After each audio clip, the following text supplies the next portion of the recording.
어르신 여러분 반갑습니다. 잘 지내셨습니까? 자, 오늘은 벌써 제 8강입니다. 지난주에 제가 신승겸 장군의 유적지에 대한 일반 개요와 표충단 영역에 대해서 제가 강의 드렸습니다.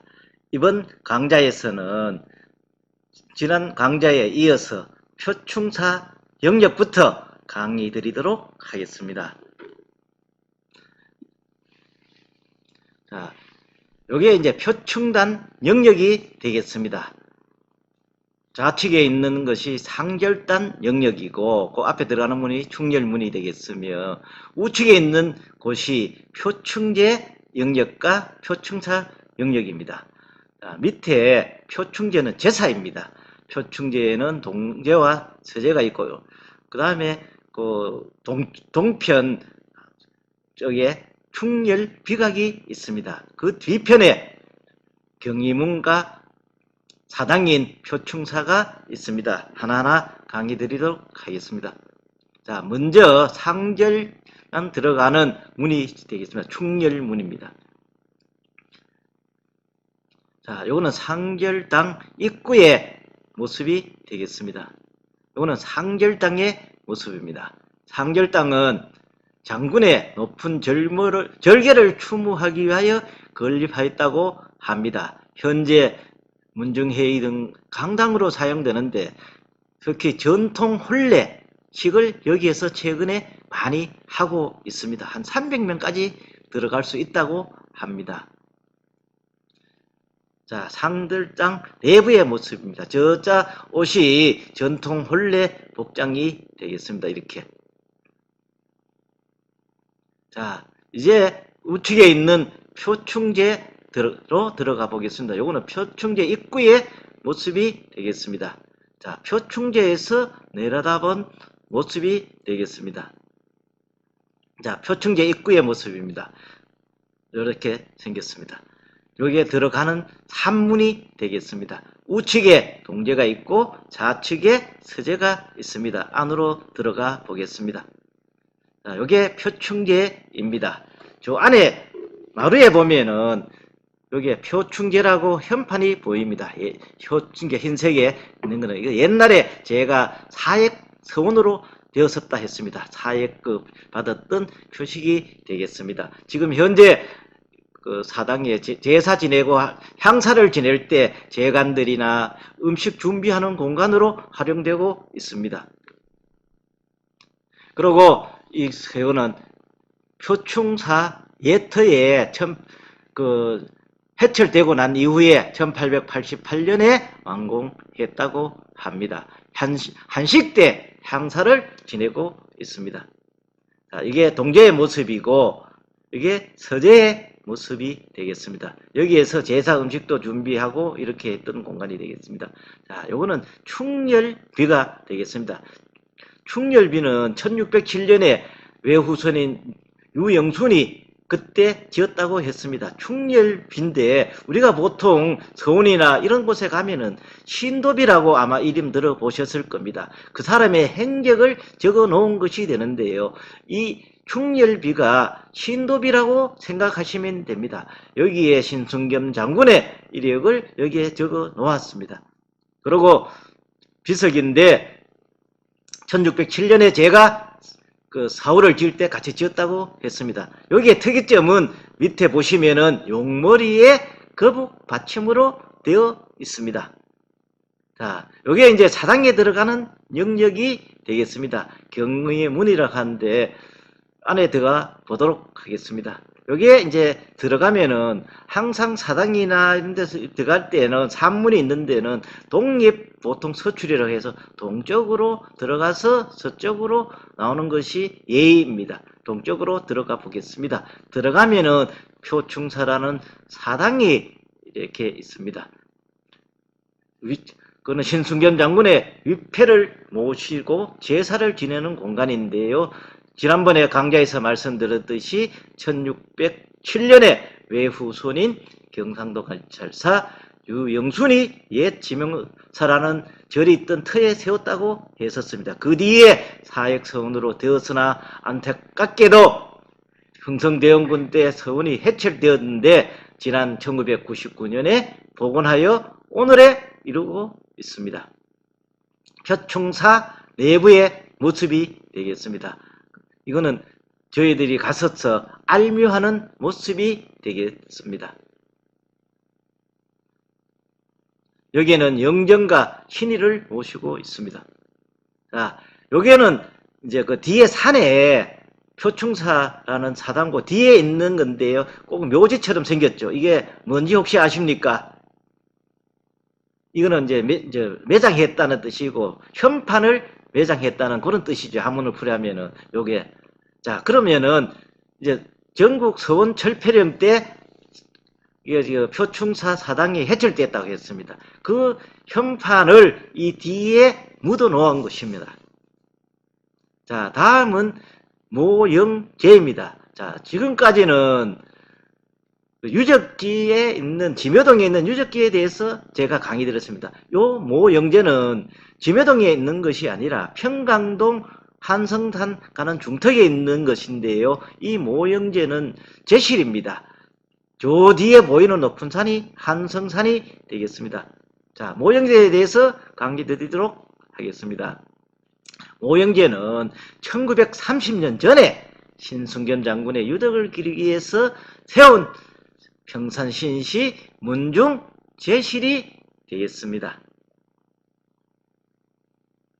위치는 한성산 서쪽 골짜기 안에 있는데 실행리 마을이라고 있습니다. 거기에 중간 북편 산자락에 있습니다. 매년 음력 9일 날 문중에서 향사를 지내고 있다고 합니다. 자, 모영제라는 뜻은 영각을 추모한다는 뜻입니다. 그리고 이 모영제 제실 뒤편에는 후손 신정리가 세운 영각유비가 있습니다. 자, 영각유비가 뒤편에 있습니다. 이것은 모영제 제실의 전경이 되겠습니다. 자, 이렇게 생겨 있습니다. 자, 이 모습은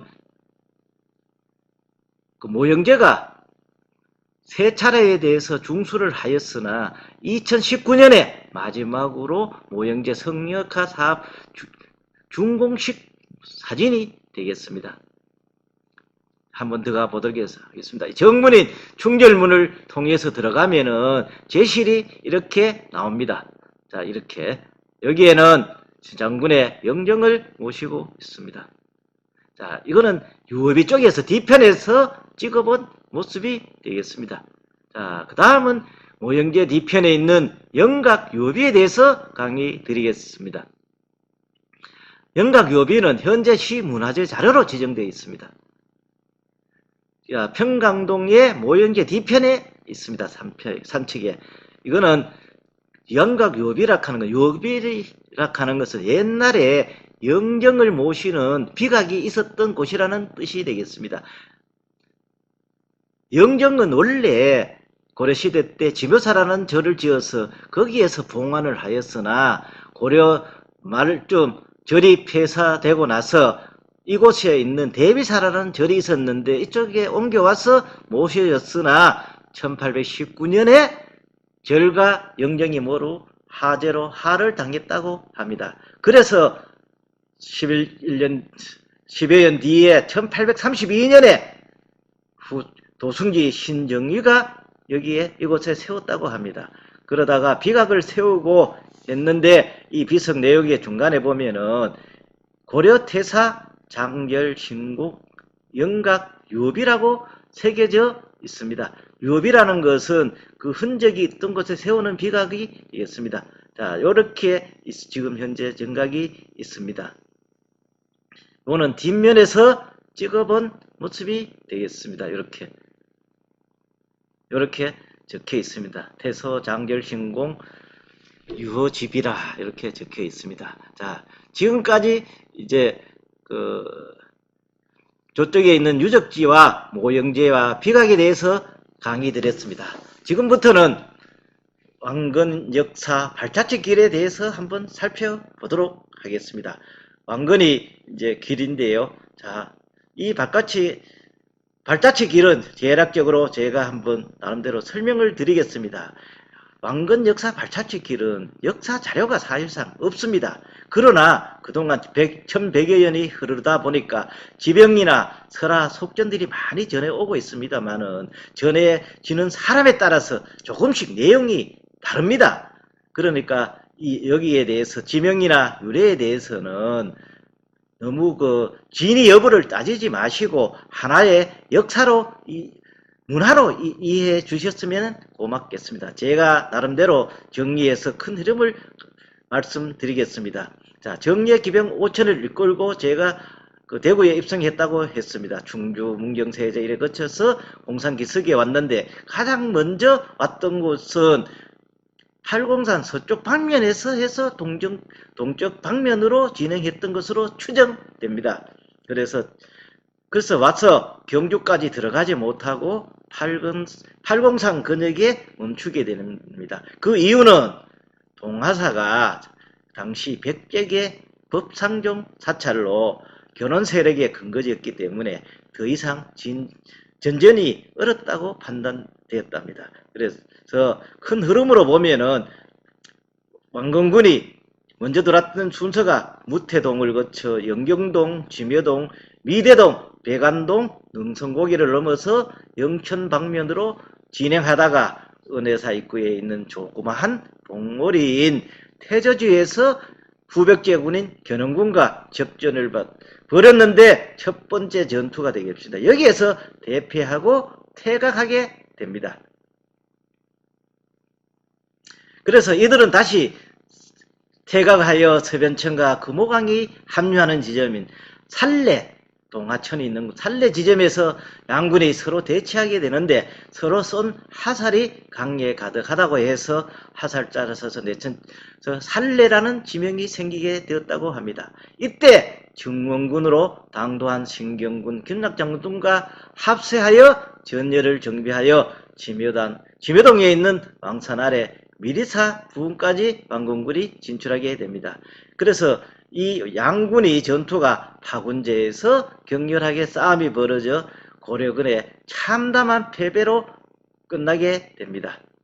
왕건은 신승겸 장군과 김약 장군의 고귀한 희생으로 지묘동 일대에서 병사의 복장으로 갈아입고 복지겸 장군과 함께 왕산에 잠시 쉬었다가 동하천을 따라 동남쪽으로 달아나 봉구동 토성 상기슭에 도주하다가 혼자 앉아 쉬었다는 독잠 바위에 앉아 잠시 쉬게 됩니다.